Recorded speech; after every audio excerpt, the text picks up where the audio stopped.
Welcome to issue 134 of the Captain's Log, a reflection on the social age from this week. And I've been quite deep in conversations about the Learning Science Guidebook, which led me to a conversation last night thinking about the death of learning, which might sound dramatic, but what I really mean is the complete distribution of learning, the shift away from the industrial organization through to the socially dynamic one is partly the shift away from the codification, centralization, infrastructural model of learning through to the distributed, co-created, contextual, personalized model of learning.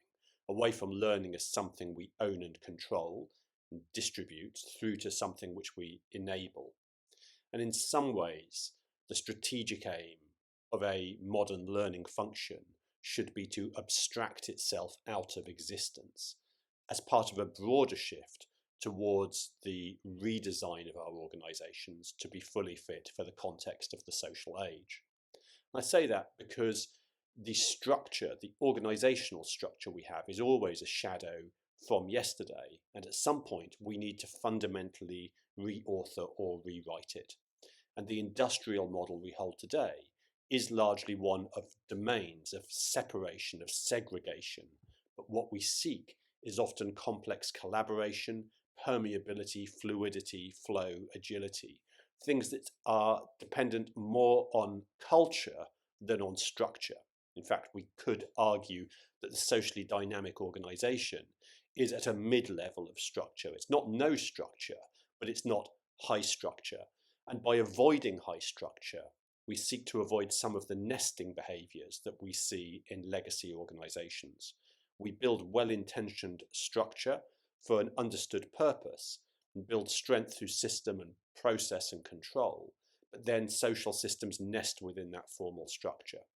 So part of the difficulty of change is that we upset these social systems, we tear them from structure.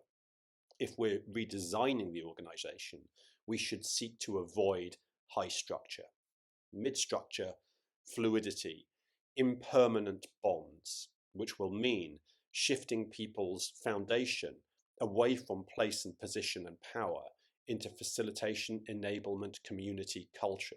So leaders can still have great power and everything that comes with it, but a different location of power. That's why last year I spent some time exploring some of those key themes in the power and potential work, in the roots of story work, thinking about some of these dynamic forces upon the organization. So I've shared a little bit of that in the Captain's Log today, thinking about the way learning will ultimately be distributed. And that's come from the work on the Learning Science Guidebook, because the central component of that book is what we learn from learning science. Fundamentally, this would say the industrial age organization had a learning competence to do with fully structured architectural learning, learning which was owned and centralized. The specific capabilities were to do with infrastructure, methodology, distribution, assessment. The capabilities we need today will be different.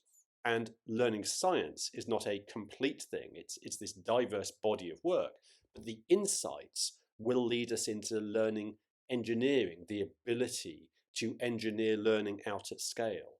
And as we do so, to build this new type of organization where learning doesn't need to be a function because learning is everywhere all the time. I read something the other day, and I cannot remember where I read it, but I know it was in a novel. It wasn't an academic paper of any sort. But it said something interesting, really stuck with me.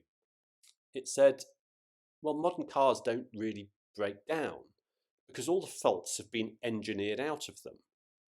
Like, I thought that's kind of true. That, I remember growing up, we used to regularly break down, sitting on the side of the road whilst heading off on holiday somewhere, trying to fix up a fan belt, let the engine cool, was a common thing. But they said there's so many engines, so many cars over so much time, that huge population size and testing of cars means that the things that commonly break have been identified and the faults have been engineered out of them. To a degree, that system is optimized. Now, of course, the system itself is changing. Notions of car ownership, the propulsion mechanisms for cars, flying cars, all of this, everything changes again.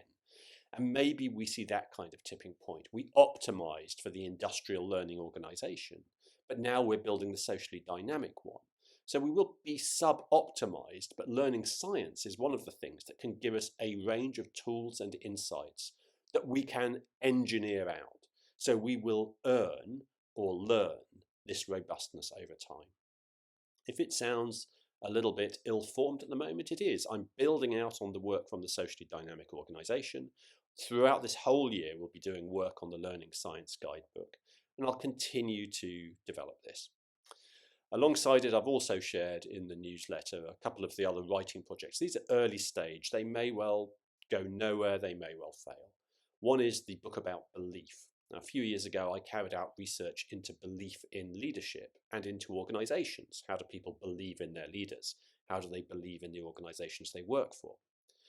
Based on the success and interest of the Identity Project, I've thought about building out the book on belief, on stories that people share about belief, how they found it, how they've lost it, what it means to them, what it gives them, particularly how it relates to belonging and fulfillment, well-being, and so on. So I'm going to start by gathering some of those stories and thinking about it. And I think inevitably this will base itself around religious belief, but not as a study of religion, as a study of belief. And we'll see where it goes. It may just give me some interesting blog posts, so I might develop it into something. Alongside that is the work I had actually shared before Christmas about togetherness and otherness. And I realised both of these are just different ways of exploring some of the things I've looked at before. In the Community Builder Guidebook, I looked at communities from a leadership and learning perspective. With the work on togetherness and otherness and potentially on belief, I'm looking at it very much through the individual reflective leadership perspective. And I guess I'm feeling a little bit emboldened by the humble leader, the kind of acceptance of that work by this community, I kind of want to say the success of it. I don't mean that in a bad way. I mean, it has been successful in that it has been relatively coherent. People have been giving me feedback around that book that they find some value in it, which is interesting to me. It was far from certain that would be the case. In fact, I was really quite substantially concerned about releasing it. And it's not perfect, but that's the point. It's not meant to be perfect. It's a scaffolding, it's a framework. And I think these pieces will be the same. So they won't be performance pieces of work. Some work is like that.